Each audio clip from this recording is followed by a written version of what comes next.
Retail trader क्या करेगा? एक रिटेल ट्रेडर यहां पर क्या करेगा आप बताओ? सेल करेगा, सेल करेगा। ये एग्जैक्ट वो पॉइंट है जहां से प्राइस रिवर्स हो गया।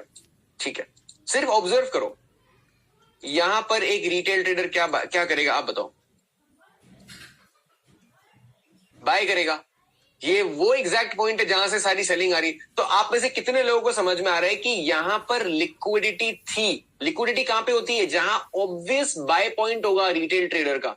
अब मैं अगर रिप्ले फीचर को यूज करके ये सारी कहानी समझाऊं आपको, तो मैं यहां पर लेकर आ जाता हूं प्राइस को। ठीक है, रिटेल ट्रेडर क्या सोच रहा है कि जब ये हाई ब्रेक होगा तो मार्केट में बाइंग आएगी। यस और नो?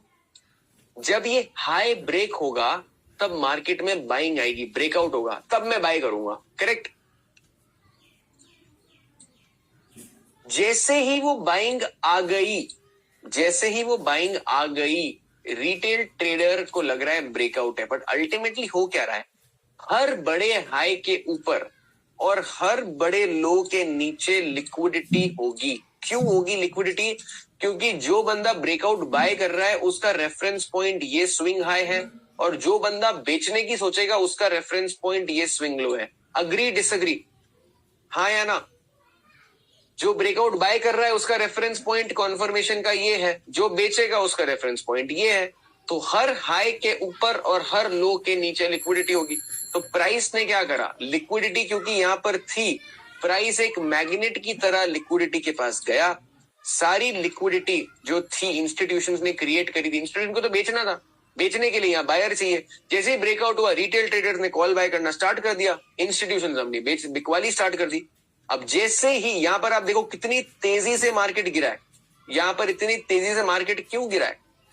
क्योंकि अगर किसी ने भी यहां पर कहीं बाइंग करी होती, उन लोगों का स्टॉप लॉस इस रेफरेंस पॉइंट के नीचे होता। अब प्राइस ने क्या करा?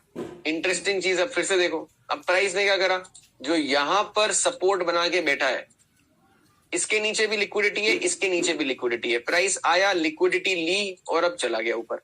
अब मेरे को आप लोग बताओ कि अब इस पॉइंट पर मार्केट में लिक्विडिटी कहां पर है? कहना है इससे इसके ऊपर लिक्विडिटी होगी अब? यस और नो? क्या मैं ये बोल सकता हूं कि इसके ऊपर अब लिक्विडिटी है? कि अब प्राइस लिक्विडिटी लेने के लिए कुछ ऐसा करेगा, लिक्विडिटी लेकर कुछ ऐसा करेगा और इस लो को तोड़ेगा, क्योंकि अब इस लो के नीचे लिक्विडिटी है। कितने लोगों को समझ में आया? इस लो के नीचे लिक्विडिटी है और इस लो के नीचे लिक्विडिटी है और इस लो के नीचे लिक्विडिटी है। यस या नो में जवाब दे दीजिए प्लीज, मेरे को खुशी हो जाएगी अगर आपको ये समझ में आ गया तो। यस और नो? यस, चलो बढ़िया। अब हम देखते हैं कि प्राइस क्या कर रहा है। प्राइस धीरे धीरे लिक्विडिटी की तरफ भागेगा। ठीक है, हम वेट करेंगे कि प्राइस क्या कर रहा है। Let's see.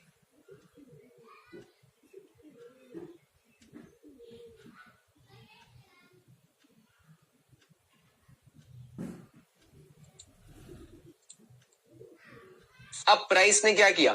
प्राइस ने किया एक बड़ा गैप अप। गैप अप करने के बाद लिक्विडिटी लेने पहुंच गया प्राइस। राइट है? Yes, if you can see कि प्राइस ने भी क्या किया है। राइट है? यस, कि आपको समझ में आ गया कि यहां पर फिर से एक फॉल्स ब्रेकआउट करने की कोशिश करी।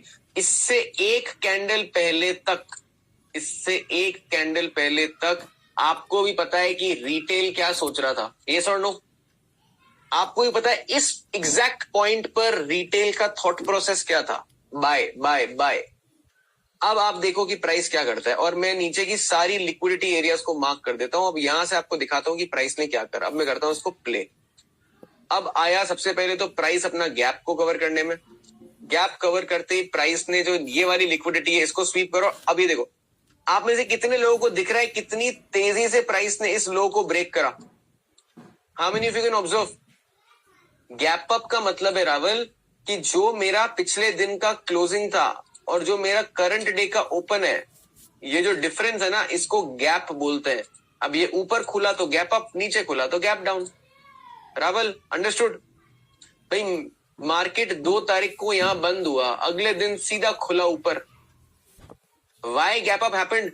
एक दिन मार्केट हॉलीडे थी तो ट्रेडिंग नहीं हुई, और जो प्री ओपन मार्केट होता है उसमें ट्रेडिंग होती है ना। प्री ओपन मार्केट जो फर्स्ट 7 मिनट्स 9 बजे से लेकर 9:07 तक जो ट्रेडिंग होती है वो डिसाइड करता है ओपनिंग प्राइस।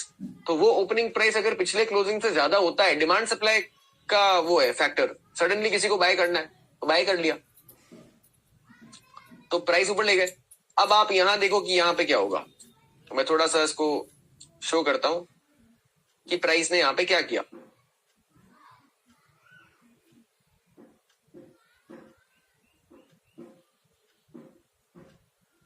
अब आप ये चीज देखो, प्राइस ने यहां से रिवर्सल क्यों लिया? अगर आपको समझ में आ गया तो राइट है यस।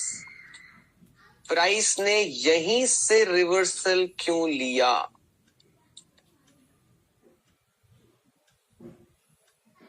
समझ गए? अब नेक्स्ट लिक्विडिटी इसके नीचे है, तो अब प्राइस इसी के नीचे आने की कोशिश करेगा।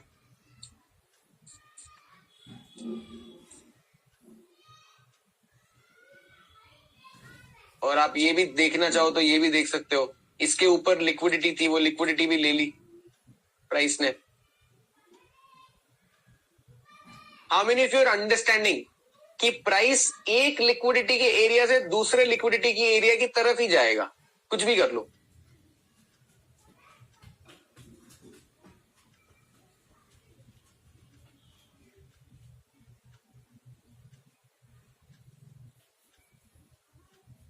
Understood everybody?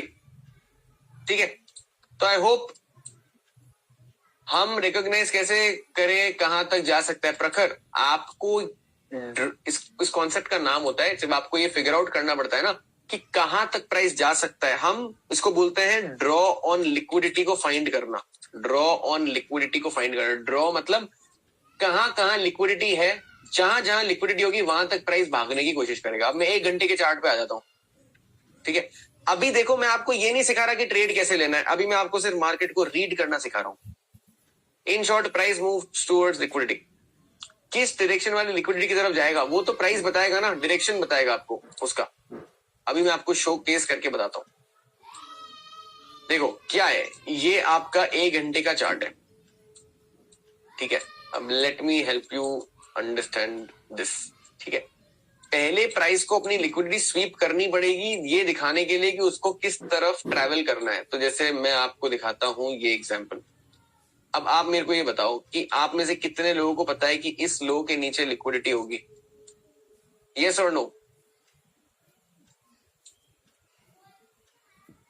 इस लो के नीचे लिक्विडिटी होगी और इस हाई के ऊपर लिक्विडिटी होगी। तो ये लिक्विडिटी तो यहां पर ले ली गई है, ये लिक्विडिटी यहां लेने आ रहा है। अब जैसे ही प्राइस ने इस लिक्विडिटी को स्वीप कर दिया तो अब मैं देखूंगा कि अब बाजार में लिक्विडिटी कहां पर है। तो मैं इस पॉइंट पर आकर देखूंगा कि अच्छा अब अगर ये रिवर्सल है तो नेक्स्ट लिक्विडिटी कहां मिलेगी। तो मैं जूम आउट करूंगा मार्केट को, जूम आउट करके देखा कि लेफ्ट में तो कोई हाई है ही नहीं, तो जो सबसे हाईएस्ट हाई है मेरा वो तो यही है, तो इसके ऊपर ही लिक्विडिटी होगी। यस और नो?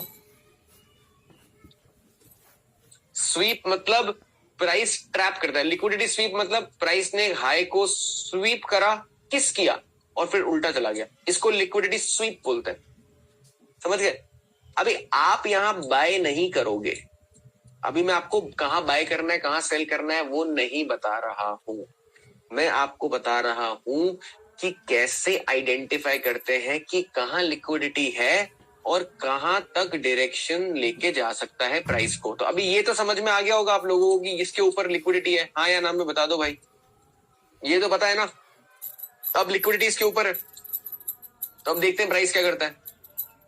प्राइस जाता है लिक्विडिटी लेने उस एरिया के ऊपर, उसको होल्ड करता है और फिर थोड़ा सा नीचे आता है।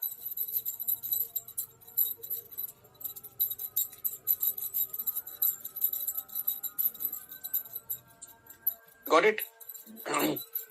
अच्छा, अब मेरे को एक और चीज पता है कि इसके नीचे भी लिक्विडिटी है। यस और नो? करेक्ट?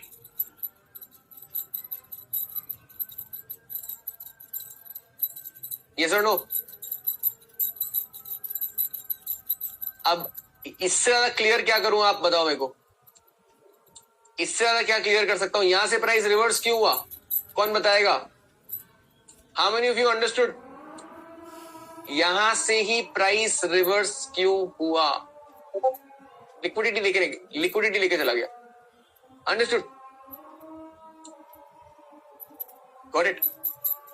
तो अभी आपको ये समझना है कि ये जो ऑब्वियस बाय और सेल पॉइंट होते हैं ना, जो breakout, day high of the day break, low of the day break, ये जो बेसिक हम YouTube पे सीख के आते हैं कि यहाँ पे हमारी बाइंग हो जाएगी, यहाँ पे हमारी सेलिंग हो जाएगी, डे हाई ब्रेक हो गया। अभी देखो ये सिंपल एग्जांपल, 1 घंटे का चार्ट है, ठीक है। यहाँ पर आप देखो, यहाँ पूरी जनता सोच रही है वाह भाई क्या ब्रेकआउट हुआ, मजा आ गया, मतलब यहाँ तो पूरा घर बार बेच बिचा के लगा देंगे हम, ठीक है। ये पूरी दुनिया ऐसा सोच रही है। और अल्टीमेटली हमें क्या पता है कि लिक्विडिटी कहाँ पे है? लिक्विडिटी इस लो के नीचे और लिक्विडिटी इस लो के नीचे है। तो हमें पता है कि मार्केट यहाँ नीचे आके लिक्विडिटी ले सकता है, हाई प्रोबेबिलिटी है उसकी, ठीक है।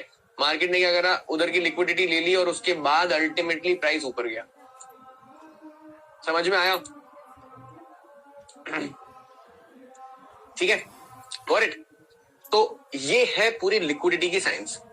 अब हमें क्या करना है? हमें लिक्विडिटी को प्लॉट करने की प्रैक्टिस करनी है, ठीक है। हमें ये देखना है कि कहां कहां पर हम लिक्विडिटी को देख सकते हैं, कहां कहां हम लिक्विडिटी को आइडेंटिफाई कर सकते हैं, ठीक है।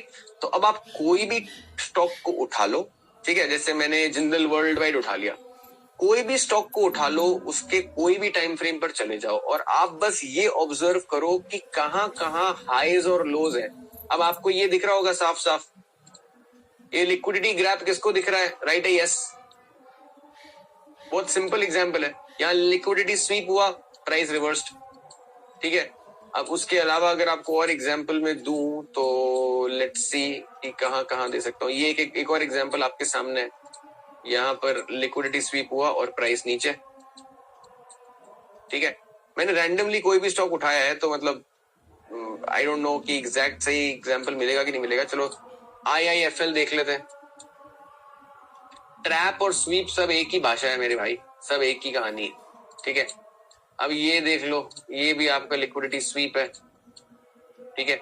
अब आप देखना चाहोगे तो आपको यहाँ पर भी दिख जाएगा कहीं ना कहीं, इधर देखो, ये दोनों तीनों जगह दिख रहा है, ये लिक्विडिटी स्वीप, ठीक है। यहाँ पर देखोगे तो ये लिक्विडिटी स्वीप, ठीक है। तो ऐसे बहुत जगह मिल जाएगी आपको। यहाँ देखोगे तो ये प्रॉपर एक लिक्विडिटी स्वीप है। अब लोग क्या सोच रहे हैं कि अरे सर क्या बढ़िया डब्ल्यू पैटर्न है, मस्त ब्रेकआउट है, बाय करते हैं। नहीं, ऐसे नहीं। कहाँ बाय करना है, कैसे क्या वर्क करेगा, वो मैं समझाऊंगा, अभी उसमें टाइम है। अभी आप बस ये समझ लो कि लिक्विडिटी कहाँ कहाँ पर एग्जिस्ट करती है मार्केट में और हमें उसको कैसे आइडेंटिफाई करना है, ठीक है। वो अपने को काम करना है। अब यहाँ पर जैसे मैं आपको दिखाता हूँ, बहुत सारी जगह है जहां पे आपको लिक्विडिटी स्वीप दिखेगा। यहाँ पर आप देखो, किसको समझ में आ रहा है? Like how many of you can identify this? ये देखो,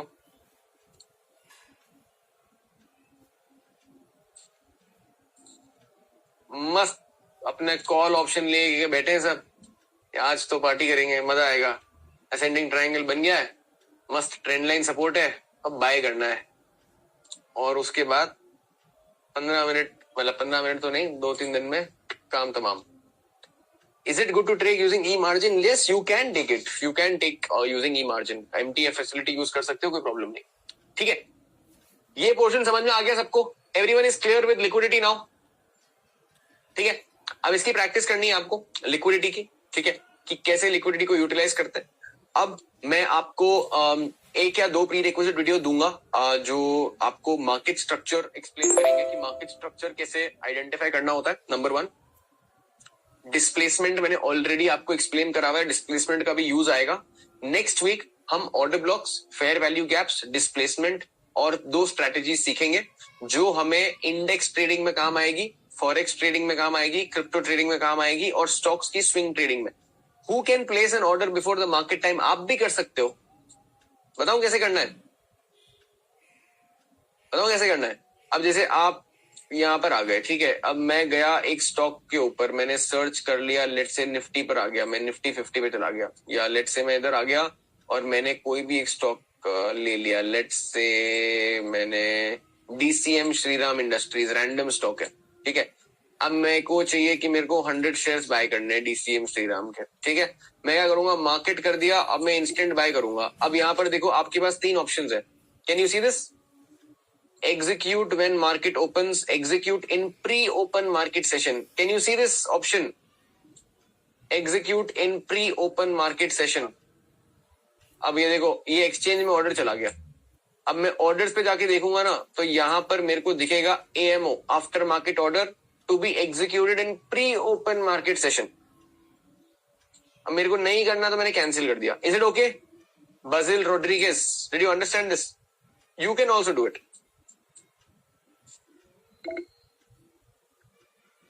All right. Okay then. So that's it for today's class. तो अभी हमने लिक्विडिटी आज पूरी समझ ली अच्छे से। अब मैं आपको कुछ और कॉन्सेप्ट्स सिखाऊंगा जिसमें आप मार्केट स्ट्रक्चर, डिस्प्लेसमेंट सीखोगे। अगले वीक हम एक स्ट्रैटेजी कवर करेंगे जो ऑर्डर ब्लॉक्स, और फिर 2 या 3 स्ट्रैटेजी कवर करेंगे। बहुत सिमिलर है एक दूसरे से, कॉन्सेप्ट ऑफ एग्जीक्यूशन थोड़ा डिफरेंट है, तो हम वो करेंगे। ये डिसाइड करेगा gap up gap down. Absolutely yes, तो करेंगे। आई होप आपको आज की क्लास में मजा आया होगा and you might have form में एक रेजिस्टेंस होगी, और जो नीचे वाली लाइन है उसको मैं ग्रीन कर देता हूँ, ये एक लाइन ऑफ सपोर्ट होगी, ठीक है। बहुत सिंपल स्टफ है। तो अब ये सपोर्ट रेजिस्टेंस का हमारा कोई यूटिलाइजेशन नहीं है, मैं आपको बताता हूँ क्या है। अब आप क्या सोच रहे हो कि यार ठीक है, प्राइस ने ऊपर मूवमेंट किया और अब ये ना यहाँ पर आ गई है, और उसके बाद प्राइस ने ऐसा कुछ कर दिया। तो अब मेजॉरिटी लोग क्या सोच रहे हैं कि यार यहाँ पे तो एक डब्ल्यू पैटर्न जैसा कुछ बन रहा है, डबल बॉटम टाइप का कुछ बन रहा है, प्राइस सपोर्ट पर है। तो मैं क्या ये बोल सकता हूँ कि एक रेगुलर जनरल रिटेल ट्रेडर का थॉट प्रोसेस ये है, यहाँ बाय कर लेते हैं और यहाँ पर इस सपोर्ट के नीचे एसएल रख देते हैं और ब्रेकआउट के ऊपर का टारगेट रख देते हैं। क्या मैं कह सकता हूँ ये एक रिटेल ट्रेडर का थॉट प्रोसेस हो सकता है? यस और नो? करेक्ट। अब उसमें हो क्या रहा है, रिटेल ट्रेडर को लग रहा है कि बॉस ये डब्ल्यू पैटर्न ब्रेक हो जाएगा, और हम क्या करते हैं यहाँ पर बाइंग कर लेते हैं। तो चलो मैंने यहाँ बाइंग कर ली। अब मैंने अगर यहाँ बाइंग कर ली है तो नेचुरली मैं एक स्टॉप लॉस लगाऊंगा, और वो स्टॉप लॉस एक पेंडिंग ऑर्डर होगा, और पेंडिंग ऑर्डर का मतलब है लिक्विडिटी। तो मैंने क्या करा, यहाँ पे अपने एसएल डाल दिया। अच्छा, मैंने यहाँ पर ही एसएल क्यों रखा? क्योंकि मेरे को एक रेफरेंस पॉइंट चाहिए कि ये रेफरेंस पॉइंट के नीचे अगर प्राइस चला गया तो मेरा ट्रेड फेल हो गया। यही हो रहा है, हाँ या ना? ये सपोर्ट मेरा एक रेफरेंस पॉइंट का काम कर रहा है ना, कि चलो इसके नीचे लगा देते हैं, क्योंकि यहीं से बाउंस आ रहा है तो इसके नीचे चला गया तो मैं निकल जाऊंगा ट्रेड से बाहर। तो ये रेफरेंस पॉइंट जो होते हैं, यहाँ पर लिक्विडिटी होती है। ये रेफरेंस पॉइंट्स किस टाइप के होते हैं, क्या क्या होते हैं, वो मैं बताऊंगा। करंट एग्जांपल में रेफरेंस पॉइंट सपोर्ट की लाइन है। तो अब यहाँ पर जो मैंने एसएल डाला है वो एसएल पेंडिंग सेल ऑर्डर है। ये एसएल पेंडिंग सेल ऑर्डर्स है मार्केट में, ठीक है। अब होता क्या है कि इंस्टीट्यूशंस को भी लेट से बाय करना है स्टॉक को। अब इंस्टीट्यूशंस को बाइंग करनी है स्टॉक में, बट प्रॉब्लम ये है कि ये जो पॉइंट बनाया है मैंने, इस पॉइंट का नाम मैं रख देता हूं एक्स। ये जो एक्स पॉइंट है, अब अगर यहाँ रिटेल ट्रेडर भी बाय कर रहा है और इंस्टीट्यूशन भी बाय करना स्टार्ट कर दे, तो सब तो बाय नहीं कर पाएंगे ना, क्योंकि एक साथ इतने बायर आ जाएंगे कि प्राइस इंस्टीट्यूशन के बाय करने से पहले ही भाग जाएगा। हाँ या ना में जवाब दीजिए। अगर एक्स पॉइंट पर जहां रिटेल ट्रेडर्स की भीड़ ऑलरेडी है जिनको बाय करना है, अब इंस्टीट्यूशन भी अपना बड़ा ऑर्डर यहाँ प्लेस करना चालू कर दे, तो पहली बात तो इंस्टीट्यूशन के पास सेलर है ही नहीं जिससे वो खरीदेगा, क्योंकि एक्स पे सारे रिटेल ट्रेडर क्या कर रहे हैं आप बताओ? पॉइंट एक्स पर सारे रिटेल ट्रेडर क्या करने की सोच रहे हैं? बाय करने की सोच रहे हैं। अच्छा, अब सारे रिटेल ट्रेडर बाय कर रहे हैं तो नेचुरली वो लोग बेचेंगे तो नहीं। रिटेल ट्रेडर बेचने के मूड में तो है नहीं। रिटेल ट्रेडर बेचने के मूड में नहीं है तो क्या इंस्टीट्यूशन खरीद सकता है शेयर्स इनसे? जब रिटेल ट्रेडर सेलिंग के लिए रेडी नहीं है, सेलिंग के लिए मार्केट में शेयर लेकर नहीं आया है, तो इंस्टीट्यूशन खरीदेगा कैसे? तो अगर इंस्टीट्यूशन को इसी स्टॉक में खरीदारी करनी है तो उसको एक तरीका निकालना पड़ेगा जिससे ये सारे रिटेल ट्रेडर जो पॉइंट एक्स पे बायर थे, इन सबको सेलर में कन्वर्ट करना पड़ेगा। लॉजिक बन रहा है, हाँ या ना? लॉजिक समझिए, ये सुनो। तो अब इंस्टीट्यूशनल ट्रेडर क्या करेगा? इंस्टीट्यूशनल ट्रेडर ये देखेगा कि चलो ठीक है, अगर इन्होंने एक्स पर बाइंग करी है तो इनका स्टॉप लॉस इसके नीचे होगा। ये इनको रिटेल ट्रेडर के माइंडसेट और उसकी ट्रेडिंग टेक्निक से ऑलरेडी डेटा एनालिसिस करके पता है कि भाई या तो स्टॉप लॉस इसके जस्ट नीचे होगा या थोड़ा सा और नीचे होगा, बट मोर और लेस एक रेंज बना देते हैं। 95% चांस है कि रिटेल के सारे स्टॉप लॉस इस डब्बे के अंदर होंगे। आप में से कितने लोग अग्री करते हो? हाँ यस में जवाब दे दो भाई। या तो ऊपर की साइड हो सकता है, थोड़ा नीचे हो सकता है, बट मोर और लेस इस रेंज में होगा, इस रेंज के बाहर नहीं होगा। ऐसे करेक्ट? Yes everybody? ठीक है। अच्छा, अब रिटेल ट्रेडर, इंस्टीट्यूशनल ट्रेडर्स को एक और चीज पता है, अगर प्राइस ने ये सपोर्ट को ब्रेक कर दिया तो जो रिटेल ट्रेडर्स का एसएल हिट हुआ है वो तो बेचेंगे, बट यहां पर एक ब्रेकडाउन भी हो जाएगा सपोर्ट का। आप में से कितने लोग अग्री करते हो? अगर ऐसा कुछ होता है तो जो रिटेल ट्रेडर ने एक्स पर बाइंग नहीं करी है, कोई दूसरा रिटेल ट्रेडर है मार्केट में जस्ट अभी आता है, वो पॉइंट वाई पर क्या करेगा? आप मेरे को बताओ। सेल करेगा। क्यों? क्योंकि उसको लग रहा है कि यार ये तो सपोर्ट का ब्रेकडाउन हो गया है, तो यहां बेचते हैं। तो ये जो वाई कैटेगरी के नए रिटेल ट्रेडर्स आएंगे वो भी तो सेल ऑर्डर्स लेकर आएंगे मार्केट में, तो कहना से फ्रेश सेल ऑर्डर भी आ जाएंगे मार्केट में। और फ्रेश सेल ऑर्डर्स क्या क्रिएट करेंगे? लिक्विडिटी। यस और no? Fresh sell order ultimately create क्या कर रहे हैं? लिक्विडिटी। स्टॉप लॉस ऑर्डर्स क्या क्रिएट कर रहे हैं? लिक्विडिटी।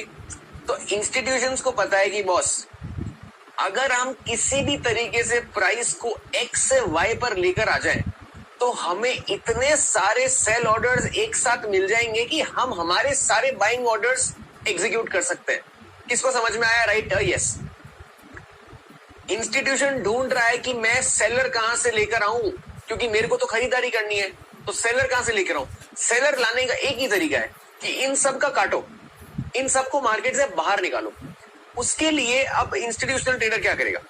इंस्टीट्यूशनल ट्रेडर एक आर्टिफिशियल ऑर्डर पंच करेगा मार्केट में। आर्टिफिशियल ऑर्डर मतलब वो यहां पर डिमांड सप्लाई का डायनेमिक्स देखेगा। वो बोलेगा कि यार देखो, अपने को तो बाय करने 1 लाख शेयर, तो अपने को तो 1 लाख शेयर के सेलर को खड़े करना है, और पॉइंट एक्स पर मात्र 10,000 शेयर के बायर खड़े हैं। तो अगर मैं 10,000 शेयर के बायर्स को, 10,000 शेयर्स के जो बायर्स हैं जिस प्राइस पर हैं, प्राइस का नाम है एक्स, यहां पर अगर मैं इन 10,000 शेयर्स के बायर्स के अगेंस्ट एक 20,000 शेयर का सेल ऑर्डर खड़ा कर दूं, इंस्टेंटली 20,000 शेयर का एक सेल ऑर्डर पंच कर दूं, तो एक्स पर क्या होगा? कोई बता सकता है? सप्लाई ज्यादा है कि डिमांड? प्रेशर किसका है? सेलर का, बायर का? अब आप बोलोगे इंस्टीट्यूशन को कैसे पता कि यहाँ एक्स पर 10,000 लोग बाय करने वाले हैं? उनके पास ऑर्डर फ्लो का डेटा है, हमारे पास नहीं है। हमें ये डेटा चाहिए तो हमें 63 लाख रुपए देने एनएससी को, मेरे पास तो नहीं है देने के लिए। आपके पास है क्या 63 लाख रुपए? क्या एनएससी को देने के लिए? नहीं है ना, तो हमें डेटा तो नहीं मिलेगा। अच्छा, मिल भी गया डेटा तो हम कुछ उखाड़ नहीं पाएंगे, क्योंकि हमें टेक्नोलॉजी चाहिए इतने सारे ऑर्डर्स को रियल टाइम रीड करने के लिए। आपकी आंखों के सामने अगर मैंने 10,000 ऑर्डर्स पंच करा दिए, आप पता भी कर पाओगे क्या कि ऑर्डर कहां से आया है, किसने किया है, क्या क्वांटिटी किया है? पता कर पाओगे क्या manually? Will you be able to do that? नहीं, राइट? तो अब इंस्टीट्यूशन ने क्या करा कि मैं 20,000 शेयर का एक सेल ऑर्डर पंच करता हूं मार्केट में। जैसे ही उसने पंच करा, मार्केट में सेल ऑफ स्टार्ट हो गया, इंस्टेंटली एकदम से एक कैंडल बनी और सेल ऑफ हो गया। अब वो कैंडल जैसे ही यहां पर पहुंची, सबसे पहले तो जो महाशय लोग एक्स पर बाय करके बैठे थे उन लोगों को मार्केट से लिक्विडेट करा। तो अब एक्स पर अगर मान लो 75,000 लोग बैठे थे अपने बाय ऑर्डर्स को लेकर, तो वो 75,000 लोग अब सेल कर रहे होंगे, यस और नो? क्योंकि एसएल हिट हो गया ना। ये 75,000 लोग अब यहां पर 75,000 शेयर सेल कर रहे हैं, यस और नो? आंसर भाई 75,000 की बाइंग करी ना मैंने एक्स पे, तो मेरा एसएल हिट होगा तो 75,000 सेल भी तो करूंगा। तो 75,000 रुपए अगर मैंने सेल कर रहा हूं as a retail trader, can I sell without a buyer? Can I sell without a buyer buying the stock?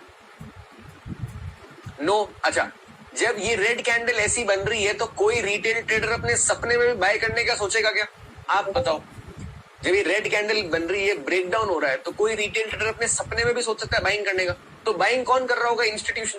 अच्छा, जैसे ही प्राइस ने ब्रेकडाउन दिया, 25,000 लोग और आ गए बेचने के लिए। ये लोग कौन है? जो फ्रेश सेल ऑर्डर क्रिएट कर रहे हैं। Agree disagree? भाई ये 75,000 लोग तो निकल गए, अब ये 25,000 फ्रेश पुट बायर आ गए, फ्रेश रिटेल ट्रेडर सेल करने आ गए। ये भी सेल कर रहे हैं, तो क्या ये एक बायर के बिना सेल कर सकते हैं? नहीं। तो इंस्टीट्यूशन ने क्या करा? एक ऑर्डर डाला 1,10,000 शेयर का। उस 1,10,000 शेयर से ये जो दोनों रिटेल ट्रेडर है, इन दोनों को लिक्विडेट करके अपने झांसे में ले लिया। और 1,10,000 का ऑर्डर क्यों पंच किया? क्योंकि 1 लाख तो यहां पर लिक्विडिटी थी, उसको लेना था, और यहां पर जो 20,000 शेयर एक्स्ट्रा पंच करे हुए सेल में, उनको भी तो कवर करना है। उनको अल्टीमेटली पोजीशन बाय की बनानी थी कि सेल की बनानी थी? अल्टीमेटली उनको पोजीशन सेल की बनानी कि बाय की? बाय की बनानी ना। तो अब जो 20,000 शेयर सेल करे ना, उसको भी बाय करेंगे, तो 1,20,000 टोटल शेयर की बाय पोजीशन बना ली इंस्टीट्यूशन ने यहां पर। जैसे ही ये पोजीशन बनाई, मार्केट में क्या होगा? ये होगा हाँ या ना? एकदम से 1,20,000 शेयर आए, जिन्होंने 1 लाख की जो सेलिंग हो रही थी उसको अब्सॉर्ब कर लिया, और 1,20,000 की पूरी बाइंग भी कंप्लीट हो गई। अब आप मैजिक देखो, जिस प्राइस पे रिटेल खरीद रहा था, उसी प्राइस पे इंस्टीट्यूशन ने खरीद लिया मार्केट को मैनिपुलेट करके। निहार, इंस्टीट्यूशन सपोर्ट के नीचे प्राइस कैसे लेकर आया, समझाता हूं आपको। आपको एक रियल टाइम एग्जांपल देता हूं, ठीक है? एक एग्जांपल समझो कि कोई चीज का मार्केट में प्राइस 100 रुपए है, आपको उस चीज का प्राइस 80 रुपए लेके आना है, ठीक है? तो 80 रुपए तभी आ सकता है जब कोई ट्रांजैक्शन हो। अब मैं आपको एक एग्जांपल देता हूं। लेट से 4 घर हैं एक कॉलोनी में, ठीक है? एक नॉन स्टॉक मार्केट एग्जांपल देता हूं। लेट से 4 घर हैं एक कॉलोनी में, ठीक है? 4 फ्लैट है एक अपार्टमेंट में, जो मर्जी। लेट से 3 फ्लैट है एक अपार्टमेंट में, ठीक है? सबका मार्केट प्राइस है 100 रुपीज पर स्क्वायर फीट, या 100 रुपीज